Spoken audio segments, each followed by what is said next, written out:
Actually F7BGI আমি মনে করি যখন এটা আনা হয়েছিল আজকে 2012-তে যখন এটা আমাদের এখানে ইন সার্ভিস হয়, তখন কিন্তু এটা one of the good aircraft ছিল। এজেন্ডা যেটা সেটা বাস্তবায়নের জন্য ঢুকে যায়। তারা কিন্তু ওই যারা যেসব দাবি দাবা করছে সেই দাবির প্রতি না তারা যতটা মানে সহানুভূতিশীল, তার চেয়ে বেশি তারা হচ্ছে নিজের এজেন্ডা। বিমান কিন্তু সবচেয়ে ঝুঁকিপূর্ণ অবস্থায় থাকে যখন বিমানটা টেক অফ করে অথবা ল্যান্ড করে, নামে অবতরণ করে। তো 12 মিনিটে তো আপনার অনেক দূর চলে যাওয়া যায় ঢাকা শহর পেরিয়ে। এখন আমি ঠিক শিওর না যে এটা শহরের মধ্যে কেন প্রদক্ষিণ করছিল।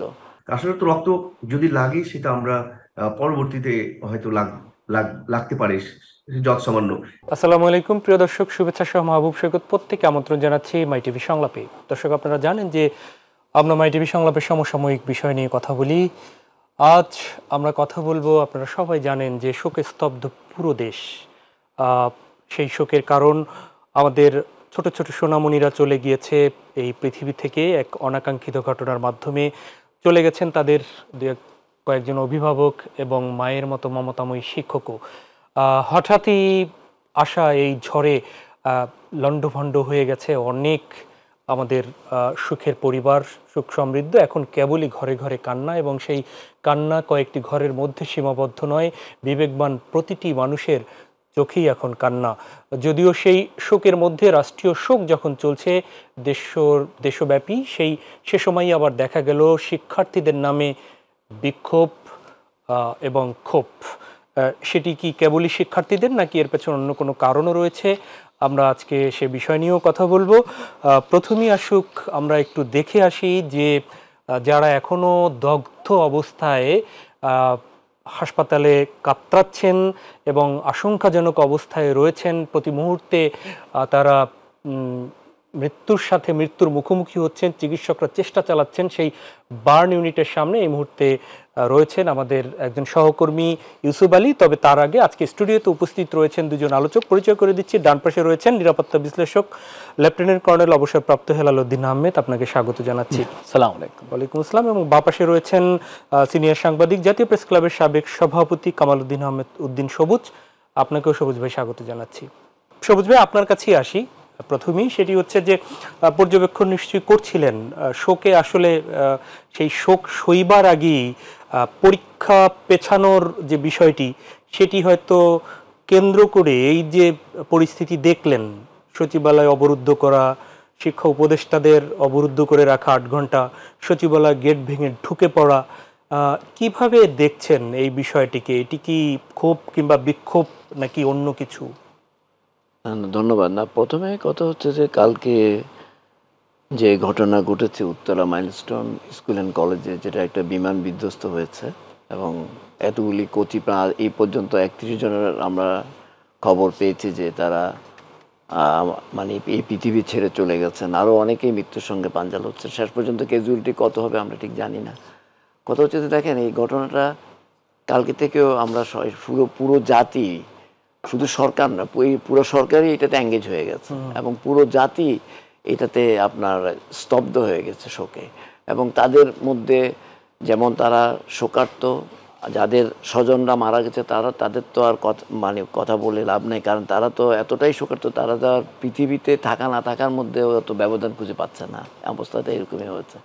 এবং প্রত্যেকটা অনেক মানুষের মধ্যে নানা প্রশ্ন উকিঝুঁকি মারছে।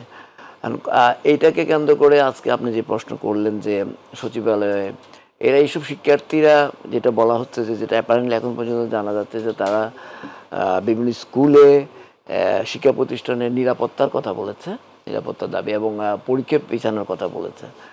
এবং সচিবালয়ে ওখানে আপনার উপদেষ্টাদেরকে অবরুদ্ধ করা। এখনও তো পুরোপুরি আমরা ইনফরমেশনটা জানি না এর পিছনে অন্য কিছু আছে কিনা।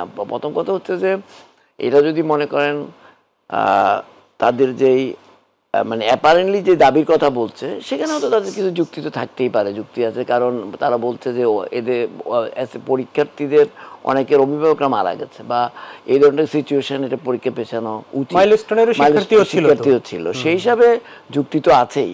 কিন্তু সেই যুক্তির পিছনে আপনি যে প্রশ্ন করেছেন অন্য কিছু আছে কিনা, এখন পর্যন্ত আমরা আসলে এমন কোনো তথ্য এখনো পাইনি।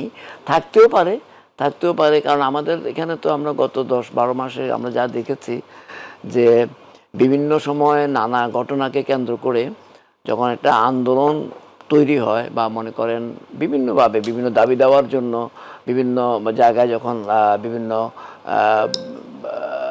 কি বলে মানে মানুষ ফুঁসে উঠে এরকম দেখা, এর মধ্যে দেখা যায় যে এর ভিতরে অন্য লোকজনও ঢুকে যায়।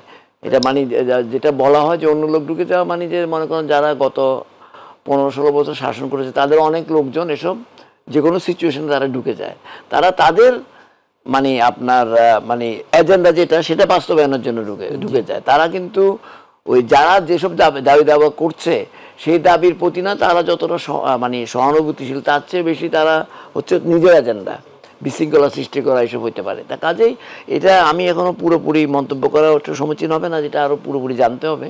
তবে কথাটা হচ্ছে যে বাংলাদেশে মানে আমাদের দুর্ভাগ্য হচ্ছে কি, মানে মনে করেন কালকে যে ঘটনাটা ঘটলো, দেখেন এই ধরনের ঘটনা তো আসলে বাংলাদেশের ইতিহাসেই ঘটে নাই। মানে যদিও গত 30-32 বছরে একটা পরিসংখ্যান বেড়েছে, অনেকগুলি দুর্ঘটনা হয়েছে, কিন্তু এগুলো কোনোটা থেকে কিন্তু আমাদেরকে যারা পরিচালনা করেন, যারা রাষ্ট্র পরিচালনা করেন, যারা এগুলোর সঙ্গে সংশ্লিষ্ট, তাদের কিন্তু শিক্ষা গ্রহণ তারা করেছেন বলে খুব কিছু মনে হচ্ছে না। কারণ প্রথমটা হচ্ছে যে নানা কথা আসছে, যদিও আমি এভিয়েশন এক্সপার্ট নই, সিকিউরিটি এক্সপার্ট নই, তারপরেও এই কথাটাও তো আসছে যে এই ধরনের একটা বিমান উড্ডয়নের আগে যে ধরনের আপনার এটাকে আপনার পরীক্ষা নিরীক্ষা করতে হয়, সব বিমানকেই করতে হয় আপনি জানি। আবার এর মধ্যে দেখেন আইএসপিআর আবার আজকে বলছে, কালকে কিন্তু এটা প্রশিক্ষণ বিমান হিসেবে আমরা সবাই জানতাম, আজকে আবার আমরা জানি যে এটা যুদ্ধ বিমান। তো এখন যুদ্ধ বিমানের এই প্রশ্ন আসে, যুদ্ধ বিমানের এই বাংলাদেশের ঢাকা শহরের এরকম একটা জনবহুল একটা মানে ডেন্সলি পপুলেটেড একটা সিটি সারা পৃথিবীর মধ্যে, এটার মধ্যে ঘুরতেছে কেন, এটাও তো বোঝা যাচ্ছে না। আমি আসতেছি, আমি একটা শেষ করে দিই, আমি 1 মিনিট। এটা এখন এটা আমরা তো সাধারণত জানি যুদ্ধ বিমান বা প্রশিক্ষণ বিমান এগুলো তো আসলে একটু লোকালয়ের বাইরে যে একটু মানে নিরিবিলি জায়গায় যায় এগুলো করার কথা। এখন ওই পাইলট যেটা দেখা যাচ্ছে 10-12 মিনিট 15 মিনিট তো এই আপনার উড্ডয়নের 10-12 মিনিট 12 মিনিট না কত মিনিট সে উড্ডয়ন করেছে, এরপরে মানে প্লেনটা ক্র্যাশ করেছে।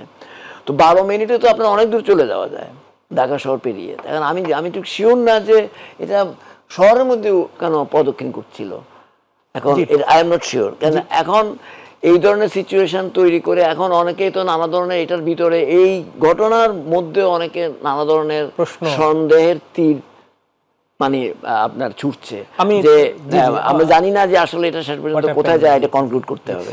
আপনার কাছে আমি ফিরবো। আমি একটু আমাদের মধ্যে নিরাপত্তা বিশ্লেষক লেফটেন্যান্ট কর্নেল হেলাল উদ্দিন আহমেদ আছেন, সশস্ত্র বাহিনীর সাথে দীর্ঘদিন কাজ করেছেন।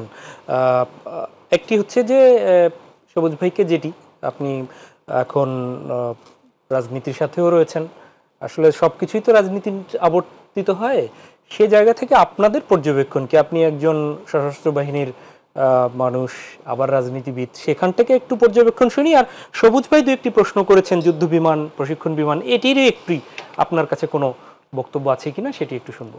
ধন্যবাদ শোকত ভাই। আমার মনে হয় যে আমি আগে সবুজ ভাইয়ের প্রশ্নগুলির উত্তরটা দিয়ে দিই, তাহলে আমার মানে প্রেক্ষাপটটা ভালোভাবে সেট হবে। জি,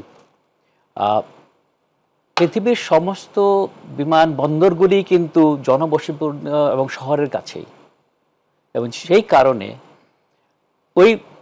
এই দুর্ঘটনা কিন্তু আমাদের দেশে শুধু যে হয় তা না, কিন্তু এটা কিন্তু দেশে বিদেশে আমেরিকার মতো দেশেও কিন্তু হয়ে থাকে। যেহেতু বিমানবন্দরগুলি শহর কেন্দ্রিক বা শহরের কাছাকাছি এবং রানওয়েগুলিও বিমানবন্দরের একটা অংশ, এবং বিমান কিন্তু সবচেয়ে ঝুঁকিপূর্ণ অবস্থায় থাকে যখন বিমানটা টেক অফ করে অথবা ল্যান্ড করে, নামে অবতরণ করে। এখন এই বিমান অবতরণ এবং টেক অফের জন্য একটা ফানেল 30 ডিগ্রি 35 ডিগ্রি একটা ফানেল তৈরি করা থাকে প্রত্যেকটা বিমানবন্দরে। সেই সকল বিমানবন্দরের এই 35 ডিগ্রি যে ফানেলটা আছে, এর মধ্যে কিন্তু কোনো বসতি সাধারণত করতে দেওয়া যায় না বা হয় না। কিন্তু আমাদের দেশে দেখা যাচ্ছে যে এখানে বোধহয় কিছুটা বিচ্যুতি ঘটেছে। কারণ এই 35 ডিগ্রি, আমি একটা ছবি দেখছিলাম আজকে সকালেই, যে 35 ডিগ্রি ফানেলের ভিতরেই কিন্তু এটার অবস্থান, এই স্কুল অ্যান্ড কলেজটা, মাইলস্টোন স্কুল অ্যান্ড কলেজটা অবস্থান। শুধু এইটাই না, এই এই কলেজটা বা স্কুলটা আপনার আরো ছোট ছোট অনেকগুলি ভবন ওই এলাকার মধ্যে নিয়ে আছে, ছড়িয়ে ছিটিয়ে আছে। তো এই প্রতিষ্ঠানটাতে প্রায় আমি গবেষণা করে দেখলাম যে প্রায় 25,000 ছাত্র পড়ে। সো একটা প্রতিষ্ঠানে 25,000 ছাত্র পড়া মানে ইটস আ ভেরি বেশ বড় একটা প্রতিষ্ঠান এবং একটা ঝুঁকিপূর্ণ এলাকার মধ্যে এটা প্রতিষ্ঠিত। এবং শোনা যাচ্ছে, এটা আমি যেটা অ্যানালাইসিস করে বা একটু ঘেটে দেখলাম, যে এটার প্রতিষ্ঠা নিয়েও কিন্তু কিছুটা বিতর্ক ছিল ইনিশিয়ালি। তো যাই হোক, আমরা শুধু বিমান বাহিনীকে দোষ দিয়ে লাভ নেই, কারণ আমাকে দেখতে হবে যে আমরা কেন এত, যেখানে কোমলমতি, আমরা বিমান বাহিনীকে দোষ দেইনি, যেহেতু আমরা সামরিক বিষয়গুলো জানি না, তো বিমানের জন্য আমরা জানার আমি আরো আসতেছি যে বিমানের কোয়ালিটি নিয়ে যে কথা হচ্ছে, অ্যাকচুয়ালি F7 BGI আমি মনে করি যখন এটা আনা হয়েছিল আজকে 2012-তে, যখন এটা আমাদের এখানে ইন সার্ভিস হয়, তখন কিন্তু এটা one of the good aircraft ছিল আমি বলবো। বেশ, কারণ হলো আমরা যদি এই ধরনের একটা এয়ারক্রাফট যদি আমরা আমেরিকা থেকে আনতাম, তাহলে আমরা 30 বছর পুরানো বিমান পেতাম, কারণ একটা বিমানের আয়ুষ্কাল কিন্তু 30 থেকে 40 বছর। এয়ারক্রাফটের বিভিন্ন বিষয় একটু যদি শুনতে চাই। আমাদের যে বিমান বাহিনীতে যে ভ্যারিয়েন্টগুলি আছে এখন চাইনিজ এয়ারক্রাফটের, সেগুলি সবই ইমপ্রুভ ভার্সন অফ MiG-21, এটা যে সিরিজ বা F সিরিজ যেটাই বলেন আপনি। এবং আমরা কিন্তু বিমান বাহিনীতে যে সকল বিমান ইন্ডাক্ট করেছি গত কয়েক 20 বছর বিশেষ করে, সেগুলি সবই কিন্তু ওই সময়কার মিডিওকার স্টেজের বা স্ট্যান্ডার্ডের এয়ারক্রাফট, যেটা আমাদের বাজেটের ভিতরে ছিল। সেই বাজেটের মধ্যে থাকা অবস্থায় যে সকল বিমানগুলি আমাদের জন্য সবচেয়ে উপযোগী, সেগুলি কিন্তু নেওয়া হয়েছিল।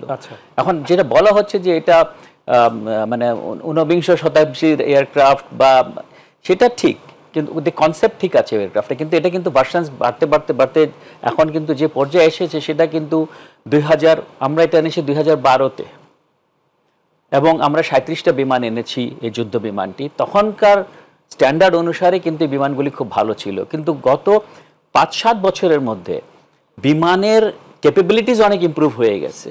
কারণ যে বিমানটা আগে টার্গেট দেখে দেখে আক্রমণ করতো, এখন সেটা রেডার দিয়ে দেখে 200-300 কিলোমিটার দূরেই সেটাকে সে বিমান যুদ্ধ করতে পারতেছে, সে গাইডেড মিসাইল ছেড়ে দিতে পারতেছে, সে বিমানকে ভূপাতিত করছে, অন্যান্য টার্গেটকে এঙ্গেজ করতে পারতেছে। কাজেই টেকনোলজির দিক থেকে কিন্তু এই বিমানটা হয়তো 3rd জেনারেশন বা এরকম প্লাস মাইনাস হবে। এখন 4.5 জেনারেশন চলতেছে, যেগুলি রাফায়েল যেটা ইন্ডিয়া এনেছে, এবং আপনি যদি পাকিস্তান যেগুলি ব্যবহার করলো, ওগুলি সব 4.5 জেনারেশনের।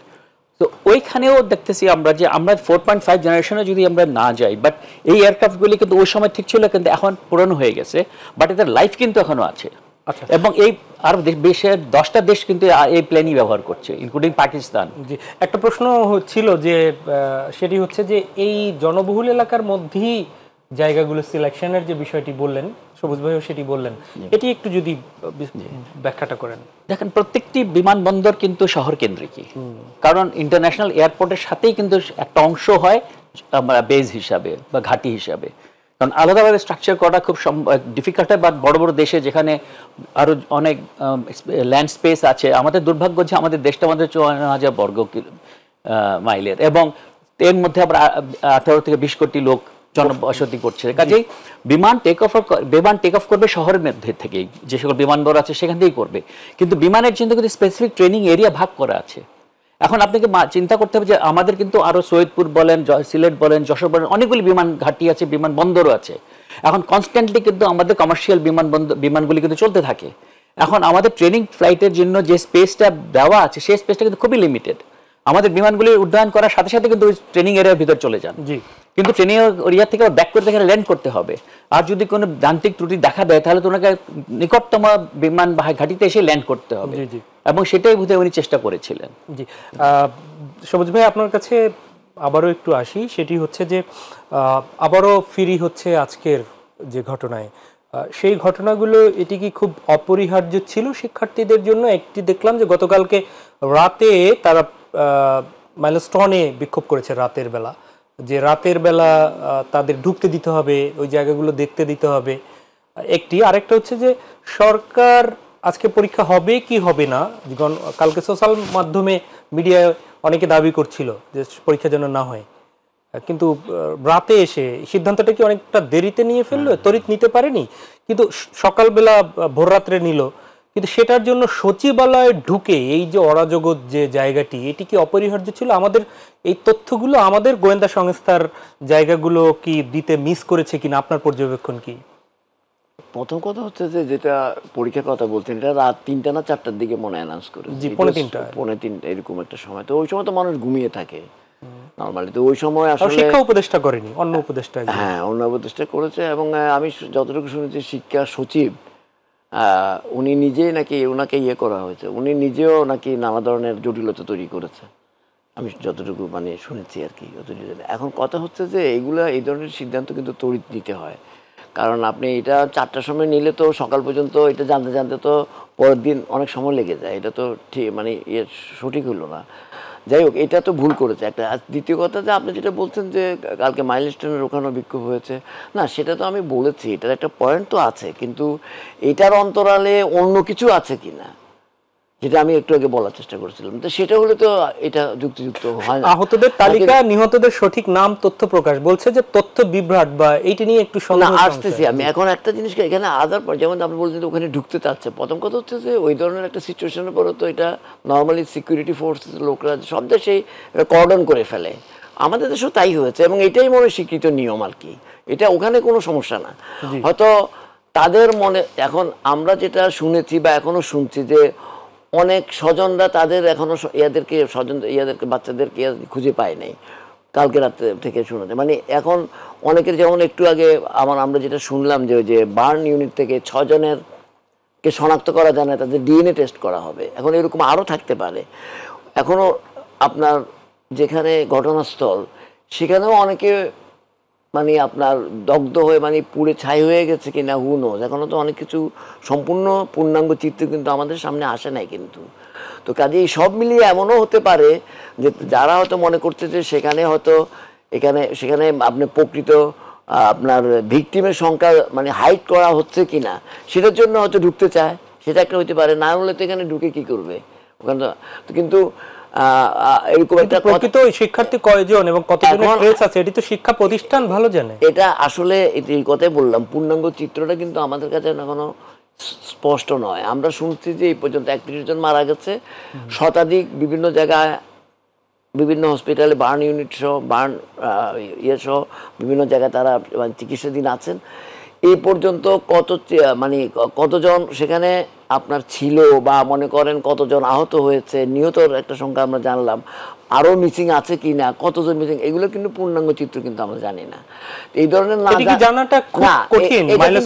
এটা কিন্তু জানা কঠিন না, কিন্তু আমি জানি না যদি একটা ঘটনার পরে প্রায় 24 ঘন্টারও বেশি সময় অতিবাহিত হয়ে গেছে, এখন পর্যন্ত যে আমরা যে জানলাম না বা বাংলাদেশের মানুষ যে জানলো না, এইসব না, এই ধরনের না জানলে যেটা হয় নানা ধরনের তথ্যের বিকৃতি করতে পারে, এবং সেটা হইতেও পারে, কিন্তু আমাদের কথাটা সেটা নেই, সেটা সেই সুযোগটা দেওয়া উচিত না। যারা সেখানের যে অথরিটি যারা, এটাকে ক্লিয়ার করে ফেলানো উচিত ছিল। সশস্ত্র বাহিনী থেকে বলছেন যে আমরা এরকম কোনো তথ্য হাইড করব না, এটি বলেছে, সেটা ঠিক আছে, কিন্তু আমরা আস্থা রাখতে চাই, বিশ্বাস রাখতে চাই। কিন্তু সমস্যা যেটা হয়েছে কি, বাংলাদেশের বিভিন্ন সময় বিভিন্ন ঘটনা এবং বিভিন্ন অঘটন অনেক কিছুর মধ্যে দেখা যায় আমরা এই ধরনের অনেক তথ্য কিন্তু আমরা হাইড করি, কিন্তু হাইড করি নানা কারণে। আলটিমেটলি তো হাইড করা থাকে না, হয়তো 2 দিন আগে আর পরে এগুলো বেরিয়ে যায়, কিন্তু এই হাইড করতে গেলেই এই সমস্যা তৈরি হয়।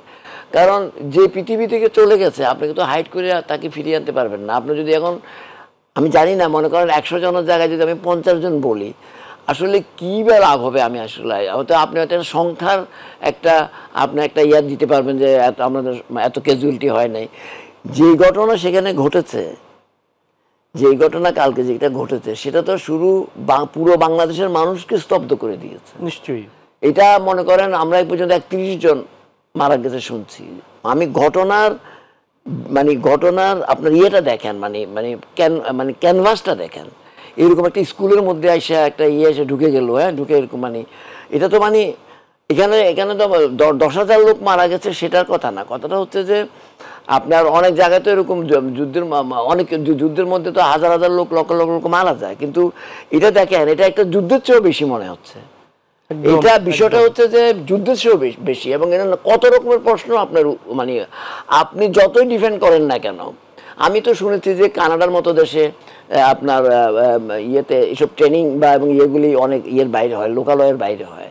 আমি যতটুকু জানি, তাইলে আমি জানি এখন মনে করেন আমরা যেটা শুনছি যে আমাদের যে এয়ারপোর্টগুলি আপনার ইয়ের মধ্যে থাকে, জনবহুল এলাকায় থাকে, কিন্তু আমি জানি না যে মনে করেন হ্যাঁ ঠিক আছে থাকে, আপনি ফ্লাই করে কি এরকম কোনো সিস্টেম আছে কিনা আই ডোন্ট নো, যে তারা একটা সেফ জোনে চলে গেল, ট্রেনিংটা সেখানে হলো, আবার টেক অফ এবং ল্যান্ডিংয়ের সময় আবার আসলো।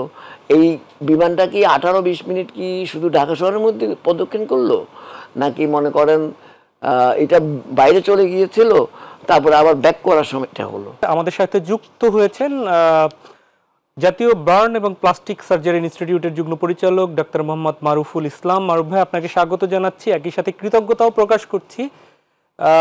সেটি হচ্ছে যে আপনারা আমাদের সাথে আমাদের এই দুর্যোগকালীন শুধু এই অবস্থায় না, সবসময় চিকিৎসকরা অত্যন্ত আপনাদের উপর ভরসা আমরা করি এবং আপনারা সেই শ্রমটা দিয়ে থাকেন। আপনার কাছ থেকে আসলে শুনবো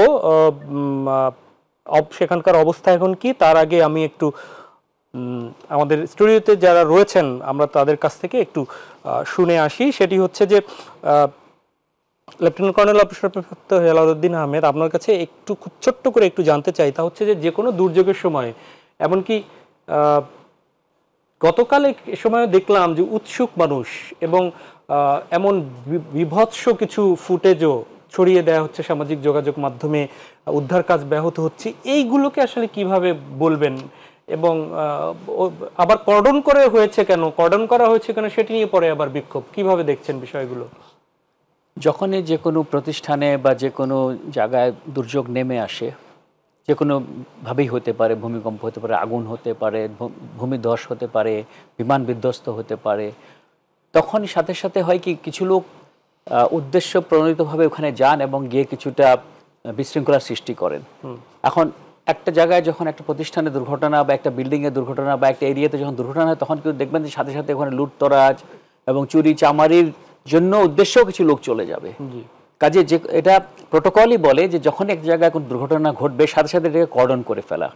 এর জন্য কিন্তু সিকিউরিটি ফোর্স, সেনাবাহিনী বলেন, র্যাব বলেন, পুলিশ বলেন, বিজিবি বলেন, সবাইকে সমন্বিত করে একটা কর্ডন সৃষ্টি করা হয়েছে, যাতে করে স্কুলের সময় এই সময়তে একটা বিশৃঙ্খলার সিস্টেম, স্কুলের মধ্যে মৃতদেহ, তারপরে আপনার লোকজনে আক্রান্ত অবস্থায় আছে, গার্জিয়ানরা আছে, ছাত্ররা আছে, আবার উৎসুক লোকজনও জড়ো হওয়া শুরু হয়েছে, সবগুলি থেকে আপনার প্রতিষ্ঠান থেকে দূরে রাখার জন্য এই কর্ডনটা করা হয়। জি, ধন্যবাদ। আমি যেটি বলছিলাম যে আমাদের সাথে জাতীয় বার্ন ইনস্টিটিউটের যুগ্ম পরিচালক মোহাম্মদ মারুফুল ইসলাম যুক্ত হয়েছেন। মারুফ ভাই, আপনি শুনতে পাচ্ছেন নিশ্চয়ই আমাদেরকে? জি জি, আমি শুনতে পাচ্ছি। আমাদের অতিথিরা যদি প্রশ্ন থাকে আপনার কাছে করবেন, কিন্তু আমরা একটু খুব ছোট্ট সময়টা খুব বেশি পাবো না, এই জন্য আপনার কাছ থেকে একটু এখনকার আপনারা যে সেবা দিচ্ছেন সে অবস্থায় গতকালকে যারা দগ্ধ হয়ে গিয়েছেন তাদের অবস্থাটাকে একটু বলবেন। একই সাথে বলি যে ব্লাড সংকট, আইসিইউ সংকট, চিকিৎসক সংকট, এইগুলো আমরাও চালিয়েছি সবার মতো, সবাই সব জায়গায় দেখছিলাম যে সংকটগুলো আছে, সেইগুলোর আসলে কি অবস্থা, সংকট কি সমাধান হলো কিনা একটু বলবেন। আচ্ছা, ধন্যবাদ আপনাকে। তো আমি প্রথমেই আসলে যে সংকট কথাটা বলেছেন এটা দিয়ে শুরু করি। ব্লাড সংকট, চিকিৎসক সংকট, আইসিইউ সংকট এই ধরনের কোনো কিছুই না। আমাদের এখানে প্লাস্টিক সার্জন এবং resident plastic surgeon, train nurse, ward boy sweeper থেকে সবকিছু একদম সাফিসিয়েন্ট রয়েছে এবং আইসিইউ বেড এখানে সাফিসিয়েন্ট রয়েছে, কোনো সমস্যা নেই। আর ব্লাড যেটা, কালকে ব্লাড নিয়ে এমন ধূম্রজাল তৈরি হয়েছিল বা বিভিন্ন জন এই ব্লাড নিয়ে কথা বলতে আসলে ব্লাড তো ডে ওয়ানে আমাদের প্রয়োজনই পড়ে না, এক ব্যাগ রক্তেরও তো প্রয়োজন পড়েনি। আমরা ফার্স্ট 24 আওয়ার্সে কোনো ব্লাড কোনো পেশেন্টকে দিই না। তো এটা একদম একটা রং একটা ইনফরমেশন তারা বিভিন্নভাবে ছড়াই দিচ্ছে। এবং আরেকটা জিনিসটা হলো যে একটা নেগেটিভ ব্লাড, এই মুহূর্তে নেগেটিভ ব্লাড প্রয়োজন। আমি অনেক ইলেকট্রনিক্স মিডিয়ায় দেখলাম যে এমন ভাবে করেছে, খুবই কষ্ট পেয়েছি আমি, কিন্তু ওই সময় আর কালকে আর বেশি কিছু বলতে চাইনি, কারণ এই সব সময়গুলোতে কিছু দুষ্টু টাইপের লোক অনেক সুযোগও নেয়, বা আমরা যারা সাধারণ মানুষ তাদের অনেক বেশি কালকের ইনসিডেন্সে যে আবেগ অনুভূতি এটা সর্বোচ্চ পর্যায়ের ছিল। তারা তো ব্লাড দেওয়ার জন্য হাজার হাজার মানুষ, ভার্সিটি ছাত্র, কলেজের ছাত্র, ছাত্রছাত্রীরা, মানে তারা এক ব্যাগ রক্ত দিতে পারলে যেন একটা সামান্য এক চুল পরিমাণ হলো দায় মুক্তি পাচ্ছে, এই ধরনের অনুভূতি নিয়ে কিন্তু তারা এসেছিল যে আমরা রক্ত দিতে চাই। আসলে তো রক্ত যদি লাগে সেটা আমরা পরবর্তীতে হয়তো লাগতে পারে যত সামান্য, সেটাও আমরা পেশেন্টদেরকে সব যারা যারা আগ্রহী ছিল তাদের, তো আমরা তাদের ফোন নাম্বার বলেন, অ্যাড্রেস বলেন, এগুলো আমরা কালেক্ট করে রেখে দিই, প্রয়োজনে আমরা নিব। কারণ আমরা একটা কথা বলেছি যে কোনো পেশেন্ট আমি আজকে কালেক্ট করে ফ্রিজে রেখে দিব, পরে সেই ব্লাডটা দিব, এরকম না। আমরা একদম ফ্রেশ ব্লাড দিতে চাই, বা এই ব্লাড থেকে যদি আমরা প্লাজমা নিতে চাই সেটাও ফ্রেশলি আমরা নিতে চাই। ওই জন্য কিন্তু আমরা ব্লাডটা অ্যাকচুয়ালি কালকে যে বিষয়টা, কোনো ব্লাড, এক ব্যাগ ব্লাডও কিন্তু আমাদের লাগেনি এবং লাগার প্রয়োজন না, ফার্স্ট ডেতে আমরা দিই না। আর নেগেটিভ ব্লাড তো লাগেনি আমাদের, এতজন এখনো 44 জন পেশেন্ট ভর্তি আছে, মাত্র একজন নেগেটিভ ব্লাড। অথচ কালকে কেমন এই মুহূর্তে নেগেটিভ ব্লাড সংকট, আমি তো অবাক হয়ে যাচ্ছিলাম যে কি কথা বলতেছে এগুলো।